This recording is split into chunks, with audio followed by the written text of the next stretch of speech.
VP, marami po kasi nag-alala, kaya may gusto lang po sila linawin. Ini-endorso niyo po ba sa mga OFW to give their personal details like passports, address, etc. sa mga taong nag-ask to sign the like kami naman campaign signature forms? Yun naman, signature campaign.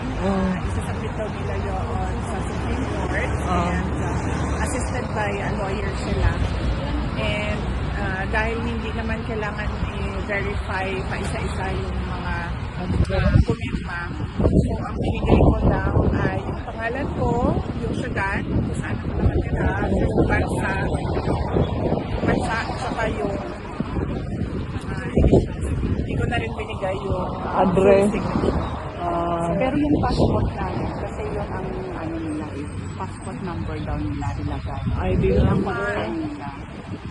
Sa palagay ko naman hindi na yung concern kasi sinabi naman na nung nagpapapirma na okay na yung pangalan, city, country, and initials.